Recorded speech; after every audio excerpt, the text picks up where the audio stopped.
Hi friends, कैसे हैं आप। मेरे चैनल फ़न बकेट पर मैं आपको वेलकम करती हूँ। और आज हम बात करेंगे एक बहुत ही खूबसूरत सर्दियों के प्लांट और फ्लावर के बारे में। जी हाँ, गेंदे के फूल के बारे में बात करूँगी। और ये इंग्लिश में इसको कहते हैं मैरीगोल्ड और मोस्ट कॉमन प्लांट है ये विंटर का।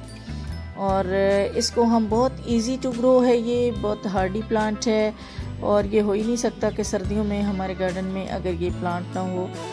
और इसको लगाने का तरीका भी बहुत आसान है। लास्ट ईयर मेरे पास कुछ गेंदे के फूल थे जो ख़राब हो रहे थे और मैंने उनको लेके 3 दिन तक साए में रखा, शेडी एरिया में। और फिर उसके बाद मैंने उनको ड्राई कर लिया और ड्राई करने के बाद मैंने उनको राख के अंदर सेव करके तो अपने पास नेक्स्ट सीज़न के लिए रख लिया।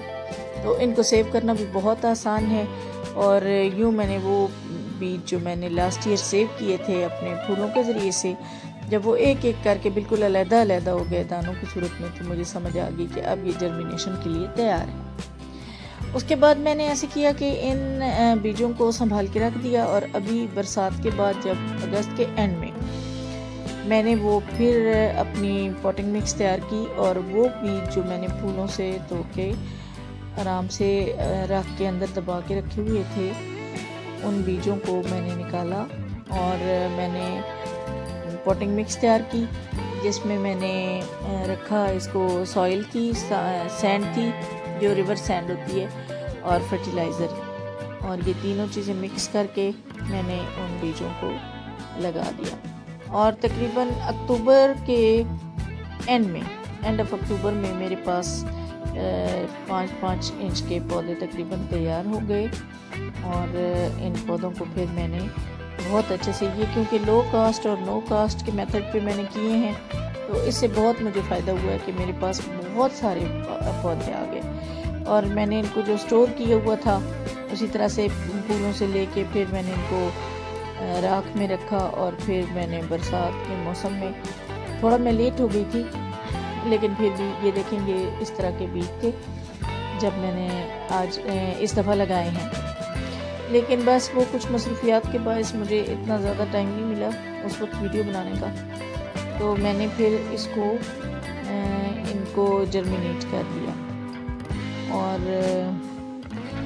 अभी फिर मैंने इनको जर्मिनेट किया तो मुझे मेरी मेड आई, तो उसको मैंने कहा कि चलें अब मेरे काफ़ी पौधे ये बड़े हो गए हैं, 6-6 इंच के पौधे हो गए हैं, तो अब हम इनको रिपोर्ट करते हैं और अलहदा से लगाते हैं। तो फ्रेंड्स, ये पौधा फुल सनलाइट का प्लांट है और सनलाइट को बहुत पसंद करता है। दिन में तकरीबन 5-6 घंटे की धूप इसे हर वक्त चाहिए होती है। और इसको जर्मिनेट करने का बहुत आसान तरीका है कि आप पॉटिंग मिक्स में इसको जब पूरी भर लें पॉटिंग मिक्स, तो 1 इंच मिट्टी छोड़कर उसके अंदर इस तरह से बीजों को स्प्रेड करें। और ये बीज जब आप स्प्रेड करेंगे तो इसके ऊपर आप कोकोपीट या आपने पत्तों से जो खाद बनाई हुई है, वर्मी कंपोस्ट, कुछ भी आप इसके ऊपर डाल दें। और इसके बाद इसको स्प्रेड करने के बाद इसकी वाटरिंग करें और 4-5 दिन के बाद इस तरह का रिज़ल्ट आएगा। जैसे ये छोटे छोटे इसके शूट से इधर से निकल आई हैं और ये छोटे छोटे से प्लांट्स हैं। तो इसमें जो वीड्स होते हैं वो निकाल दें और बाकी जो इसके ओरिजिनल प्लांट्स होते हैं उनको छोड़ दें। मैंने भी ऐसे ही किया, इनको मैंने ग्रो किया और ये इस तरह के जब छोटे छोटे प्लांट बन गए मेरे, तो मुझे बहुत खुशी हुई। और इसके बाद मैंने फिर देखा कि तकरीबन 15 दिन के बाद मैंने जब सीडलिंग को चेक किया तो अच्छी खासी सीडलिंग मेरी जो थी वो निकल आई थी। और उसके साथ ना बहुत अच्छे मुझे लगा कि बहुत हेल्दी प्लांट्स बन रहे हैं। तो ये देखें, ये 15 दिन के बाद का मेरा, ये देखें, तो 15 दिन के बाद इस तरह से हुई। फिर उसके बाद मैंने फिर दोबारा पॉटिंग मिक्स तैयार करवाई। इसमें मैंने रखी है 50% इसमें मैंने रखी है गार्डन सॉइल और 50% ही रखी है इसमें मैंने कंपोस्ट। और इन दोनों के साथ, क्योंकि इससे पहले मैंने जो पहले वाली पॉटिंग मिक्स ली थी उसके अंदर मैंने बहुत सारी सैंड मिला दी थी, तो इस दफ़ा मैंने इसमें सैंड नहीं ली क्योंकि वो वाली मिट्टी भी मैं इसमें मिक्स कर रही थी। तो अभी मैंने ये देखेंगे मेरी सीडलिंग अब ये बड़ी हो रही है और ये मैंने इसमें देखें कि डीएपी तो इसके लिए बहुत ही अच्छी है और ये डीएपी इसमें मिला रहे हैं हम। और डीएपी जो है ना इस पौधे के बढ़ने में बहुत ज़्यादा हेल्प करती है और फ्लावर्स भी बहुत ज़्यादा भर भर के हैं। और ये देखें इस तरह की जब मेरी सीडलिंग हुई तो मुझे बहुत खुशी हुई। देखें सब कितने हेल्दी प्लांट्स हैं। और फ्रेंड्स अगर जब इसके अंदर पेयर ऑफ लीव्स आ जाएं तो फिर इस प्लांट को ट्रांसप्लांट कर देना चाहिए। ये देखें कितनी प्यारी रूट्स आई हैं। ये मेरे तो प्लांट कुछ बड़े हो गए थे क्योंकि मुझे टाइम नहीं मिल रहा था। मैं सोचती थी रोज़ कि मैं इनको दूसरे प्लांटर में लगाती हूँ, लेकिन बस मुझे टाइम नहीं मिल रहा था। सॉइल के बारे में हमने बात कर ली है। ये हर किस्म की सॉइल की कंडीशन को पसंद करता है और मैरीगोल्ड जो है ये एक हैवी फीडर प्लांट है। कटिंग से भी लग जाता है। कटिंग से आप इसकी एक कटिंग लें और लगाएं तो मेरे ख्याल में 5-6 दिनों में इसकी रूट्स जो हैं वो निकल आती हैं, लेकिन उसके ऊपर फ्लावरिंग इतनी ज़्यादा नहीं होती। और जो सीड से हमने जर्मिनेट किए होते हैं उनकी फ्लावरिंग बहुत अच्छी होती है। इसके अलावा इसको पानी ज़्यादा नहीं देना चाहिए और चूँकि ये सर्दियों का प्लांट है तो पानी की बात ज़रूर करनी चाहिए। वैसे तो हम इसकी पॉटिंग मिक्स जो बनाते हैं उसमें वो मॉइस्चर को होल्ड करने के लिए हम इसके अंदर सैंड और वर्मी कंपोस्ट मिलाते हैं और गार्डन सॉइल भी होती है। तो ये सारी चीज़ें जो हैं ये इसके अंदर मॉइस्चर को होल्ड रखती हैं। बहुत ज़्यादा पानी भी नहीं देना चाहिए क्योंकि बहुत ज़्यादा पानी देने से इसके प्लांट ख़राब हो जाते हैं और उनके अंदर पेस्ट आ जाते हैं और फंगस लग जाते हैं। और सर्दियों में जो इसको पानी देना चाहिए वो उसी वक्त देना चाहिए जब इसकी मिट्टी की ऊपर की जो सतह है वो खुश्क हो जाए, तो उस वक्त देना चाहिए। और कोशिश करनी चाहिए कि धूप के टाइम पे इनको पानी देना चाहिए क्योंकि रोज़ाना की धूप जो है वो इनको तकरीबन 5 से 7 घंटे की धूप इनको लाजमी चाहिए होती है। और जब इनको ज़्यादा धूप लगेगी तो धूप में ही पानी मिल जाए तो अच्छी बात है, ताकि पत्तों के ऊपर अगर कोई पानी या फूलों के ऊपर कोई पानी लगा है तो वो 1 घंटे में फिर ड्राई हो जाएगा।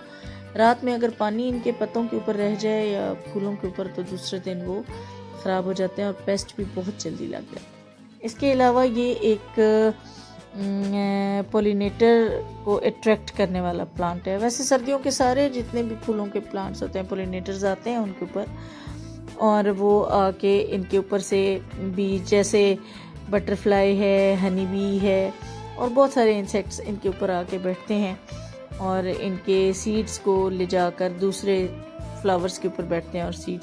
तो इस तरह के जो पोलिनेटर्स आते हैं वो दूसरे फूलों तक इनका बीज पहुंचाते हैं और उससे फर्टिलाइजेशन होती है और इजीली जर्मिनेशन हो जाती है इसके प्लांट्स की। तो बीमारी के हवाले से अगर बात की जाए तो इसको मिली बग्स जो हैं वो इस पे हमला करते हैं और उनको हटाने के लिए नीम ऑयल थोड़ा सा उसमें सोप मिला लें, साबुन, और उसको एक स्प्रे में डाल के, बोतल में डाल के स्प्रे में डाल के तो पत्तियों के ऊपर उसको आप स्प्रे करें। उसकी वजह यह है कि अगर सिर्फ नीम ऑयल करें तो वो तो बहुत चिकना होता है और चिकनाहट की वजह से वो उन पत्तियों के ऊपर ही जम जाता है। लेकिन अगर उसमें हमने सोप या साबुन वगैरह डाला हुआ हो तो फिर उससे ये फ़ायदा होता है कि वो फ़ौरन उसको डिज़ोल्व कर देता है और इसकी जड़ों तक चला जाता है और पत्तियां भी खुश्क हो जाती हैं।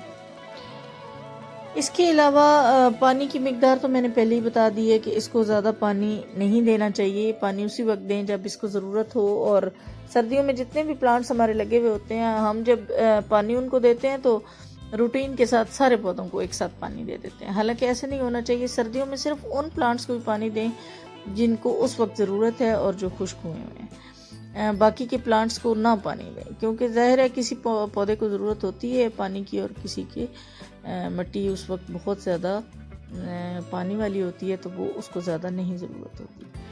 बहरहाल इसको जब भी आप दें तो डीएपी की फर्टिलाइज़र दें क्योंकि ये एक लो कॉस्ट फर्टिलाइज़र है, चीप फर्टिलाइज़र है और इसके साथ फ्लावरिंग भी बहुत अच्छी आती है। और दूसरी बात यह कि इसको जब भी पानी दें आप तो इसको आप फव्वारे की मदद से पानी दें ताकि प्लांट्स जो हैं, अभी ये मैंने रीप्लांटिंग की है तो मैंने इनको फिर फव्वारे से पानी दिया। उसकी वजह यही है कि ताकि ये अपनी जगह पर रहें और हिले नहीं और इनकी जड़ें ना हिल जाएं। तो ये एक हैवी फीडर प्लांट है। इसको आप जितनी अच्छी डाइट देंगे, जितनी अच्छी इसकी खुराक होगी, जितनी अच्छी खाद देंगे, उतने अच्छे फ्लावर्स देगा।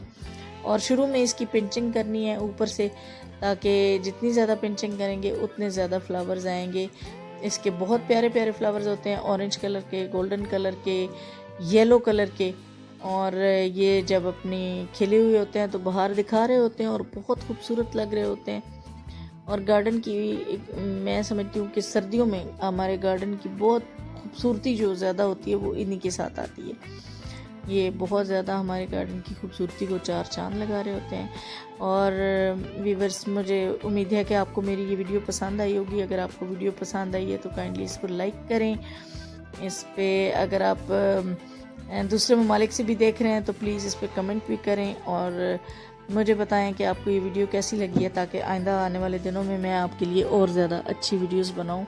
आपने मेरी वीडियो को लाइक करना है, शेयर करना है और आपने इसको अपने फ्रेंड्स के साथ भी शेयर करें और कमेंट भी ज़रूर करें और अपनी राय से मुझे ज़रूर आगाह करें।